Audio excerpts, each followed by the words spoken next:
In a gaming landscape littered with high-budget blockbusters and AAA titles of varying levels of overall quality, the amounts of cash it takes to produce today's top titles have reached the hundreds of millions of dollars, and even then tragically more and more still leading to a product that limps into the limelight. But all the way back in 2006, near enough down the road from where I live, a man would sit down with the mind to achieve the seemingly impossible, to develop a game single-handedly that would, as its development progressed, go on to become one of the most highly praised RPG experiences ever made, shoving aside Goliath studios and publishers to sit at a review score that remains even till this day as literally overwhelmingly positive.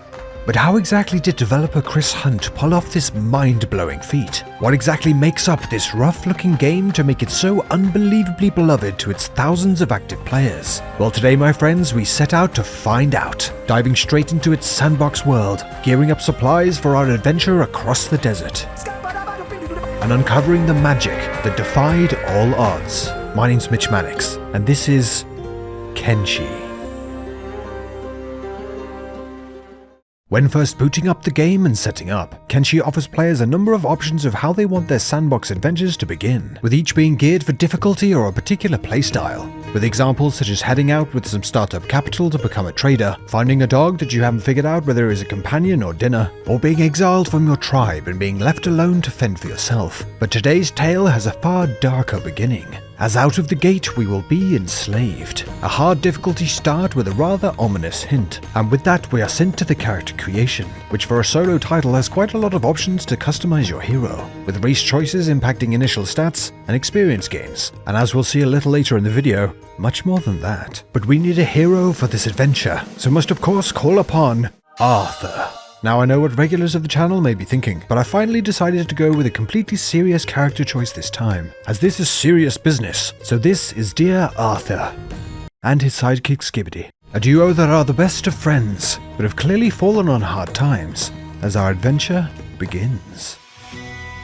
Right away we find out that hint was not kidding around, with both Arthur and Skibbity having to dart straight to a nearby cage to subdue the guards, with poor Skib not quite making it, and getting beaten to the ground before being placed in his bindings, Skibbity vowing to get his revenge on a particular jeering guard that may or may not have called him a nightmare fuel hatstand. As we are taunted by our captors, the Holy Legion spouting their religious rhetoric and shaving Arthur's head, we get a look at our surroundings, and I'll level with you. Early on for me with Kenshi, I was skeptical on whether this game was truly something special, or just triggering a lot of older RPG nostalgia for players, with its click-to-move system, absence of NPC voice dialogue, and rough around the edges visuals. But if there's something great truly held within, I thought, we'll find it. Starting first by finding a way out of this terrible fate in the prisons of Rebirth. With Skibbity finally coming to, we set about fiddling around with the cage's locks to improve our knowledge of lockpicking. Hours and hours dragged by, and although such knowledge was good, it was also vital, as both Arthur and Skibbity were starving to death. A situation that they would have no choice but to address that very night, with the pair embarking on the highly dangerous task of sneaking around the mines for some morsels of food. Finding only a single piece for Skibbity, they shuffled back empty-handed and returned to their cages once more to formulate their next move. As the sun began to rise, the lockpicking practice resumed as the two got more and more skilled, but not without a mistake or two, such as Arthur, filled with pride following a successful pick, wandering out of his cage and instantly being pounced on by the guards and whisked away to another cell, splitting him up from his bug-eyed buddy. Yes, laugh while you can. After getting accustomed with Arthur's new cage, we are sent out to work in the mines, getting a further look at the game's skill development. Each character in Kenshi has a wide range of skills to progress and work towards, beginning of course from nothing, making the early game a truly savage environment, skillless and hardly able to defend yourself against the aggressors of the land, which there are many. But we would not need a mastery of the sword for what would come next. As while Arthur worked away in the baking sun, Skibbity was plotting his revenge on a certain guard he had suffered from the day before. Waiting till the dead of night, he snuck out once again from his cage, all the way to one of the guard's quarters. In a keen sleight of hand, he unlocked his bindings, crept up to the sleeping fool, and carefully removed his armor, instead replacing them with Skibbity's own slave shackles. It was a long shot, he thought, but upon completion he snuck back to his cage and eagerly waited until morning, where the violent, now former guard, got quite the wake-up call. With hard work, blood and sweat, you can still redeem yourself. Oh, hello. Fancy seeing you here.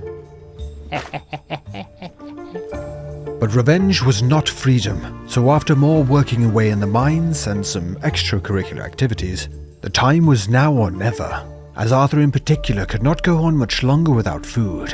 In the dead of night once more, the pair set out with their new, much improved lockpicking skills and began setting loose all of the other captives, one by one, with even some being too paralyzed with fear to move.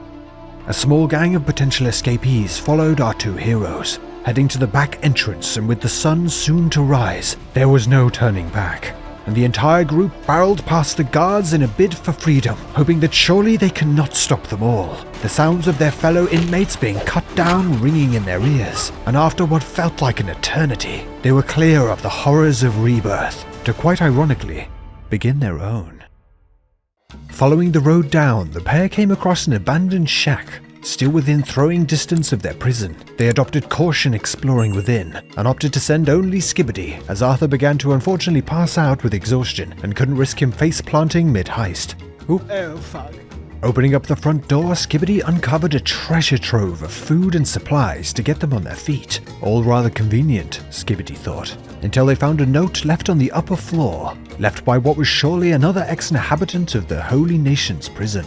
And it was while staring at this note and contemplating the madness of the escape that I imagine could have gone a number of ways that I began to catch a glimpse of what makes Kenshi stand out, and vowed to uncover more. Freedom was finally theirs, and the task now turned to venturing out and establishing themselves in this cutthroat environment. It would be especially hard, as at least for now they will still be recognized by some as escaped slaves. Kenshi uses a character state system to report how each member of a team is presenting to the inhabitants of the world. Putting on a set of armor plucked straight from our trash can helmet-toting former captors, for example, would lead to less informed other citizens assuming they were indeed from that clan. And for now our state revealed that we would still be identified as escapees if running into the wrong person, so would need to be careful, as trouble hid around every corner of the desert. The decision was made to hightail it out of the land claimed by this oppressive Holy Nation, and seek sanctuary further south, in the more tolerant colonies. It was a long trip down, and after hitting back a bit, the nation breaking into a nearby farm and robbing them blind, we got a further look at some of Kenshi's more immersive features, with Arthur and Skibbity having conversations around nearby landmarks, fears of being re-imprisoned when passing another Holy Nation settlement, and Arthur pissing off his buddy with his remarks about the Hivers when nearing one of Skibbity's former stomping grounds. Hey,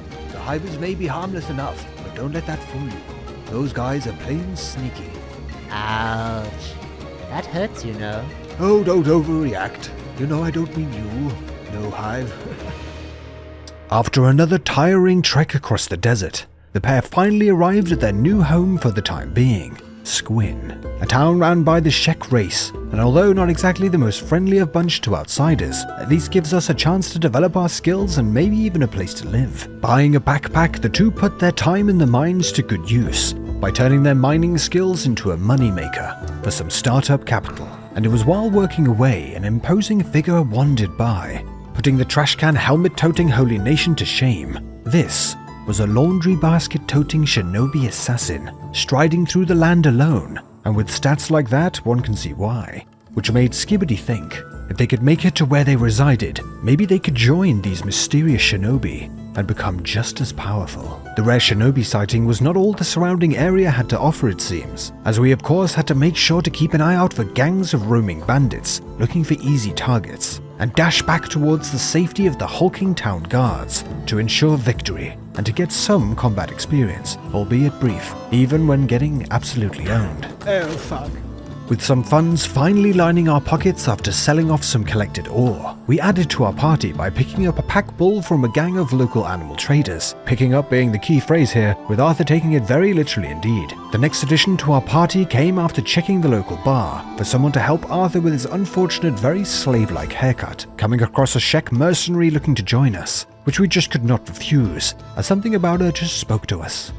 The next step would be somewhere to call home while we set the stage to build our own settlement down the line. so turned our eyes to a broken down property in Squin, with the mind to fix it up ourselves, and with another member of the team sped things up nicely, with another hand on deck to gather materials to sell. However, the bandit threat remained to slow the team down now and again, causing some rather gruesome flaily injuries, including a bandit that I have to take my hat off to, even with 2 broken arms still flailing around in the background, surely just for moral support at this point. And Arthur with his shaved head and beard combo looking like a scuffed Andy Tate. Oh, Andrew, stop it. Stop it, Andrew. Andrew. Not before long, we had purchased our first home and began the rebuild, and with it the construction of a research bench to unlock further technologies. Kenshi has a well fleshed out research and crafting system that begins at small scale internal fixtures such as training dummies to learn skills, or building chests and boxes for storage, and expands out to crafting entire player constructed buildings and settlements, which as you can imagine takes a fair amount of materials and time to progress, which is where the game's ability to speed up time comes in handy, shown here with our newest member zooming across the land, living up to her namesake, travelling to another settlement for building materials, or Skibbity here honing his combat skills on a training dummy, getting a much needed boost in time taken. Not before long we had a tier 2 research bench, leveled up strength carrying around a whole bunch of iron mined from nearby, and made some comfy beds to finally enjoy a good night's sleep. But Skibbity lay awake, still with something on his mind. Either that or he just sleeps like that, which would be cursed. He lay awake thinking of the shinobi, and the possibilities they could hold for them all. We must track them down. He thought. They hold the key to growing stronger. With the morning came Skibbity's pitch to the others, and the decision was made to trek across the desert once more, to locate the mysterious shinobi clan.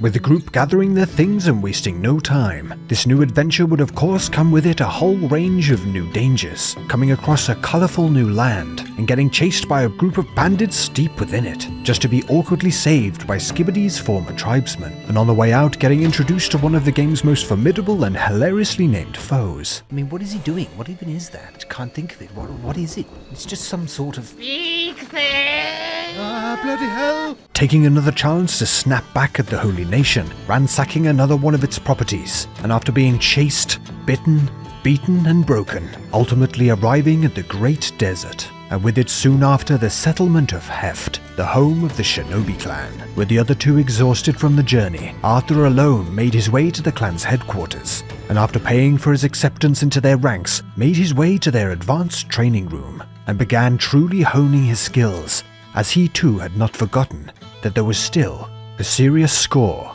to settle.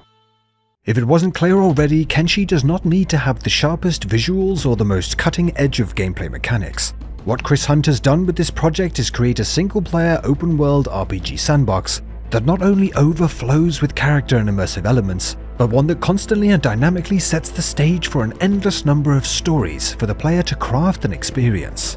There is just so much to this game, far too much to get into one video alone. Small touches such as when we were escaping the prison, one of the freed prisoners thanking us and asking to join our group, not to mention getting away with swapping out the guard's gear and getting him locked up with the other slaves. The player's chosen race having a legitimate and realistic feeling impact on the experience, from how passers-by speak to you, to getting access and favor with certain tribes and clans. I even, while cheekily attempting to use the Holy Nation outposts, got stopped by them and was grilled for having non-humans in my party, but was able to lie about them being my assistants and slaves to get them off my back. The integration of the various factions and their beliefs and politics, all mixed into this incredibly harsh and overwhelmingly rewarding feeling experience, makes Kenshi on first glance look like a relic of the past, but after experiencing it for myself, spiraled into one of the best RPG experiences I've had in years, with a level of freedom and immersion that AAA developers can only dream of, embodying that feeling of wandering off into the distance only speculating on what might unfold. The game's music and tone striking a feeling of hopelessness, yet adventure.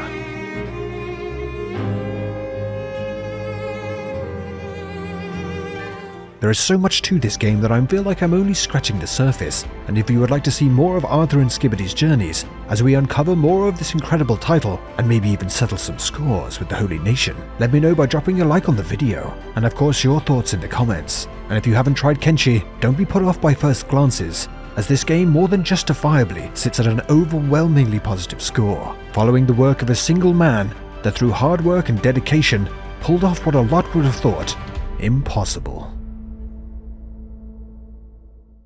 Thank you so much for watching. As always, I'm keen to get your thoughts down in the comments. If you're a fan of RPGs or just looking for a laugh or two, you're in the right place. So don't forget to hit that subscribe button so you don't miss an upload. I want to give a massive shout out to the channel members for helping support the channel. If you're interested in joining as a channel member for all sorts of perks including exclusive videos, the info is down in the description. Thanks again, and I'll see you guys in the next one.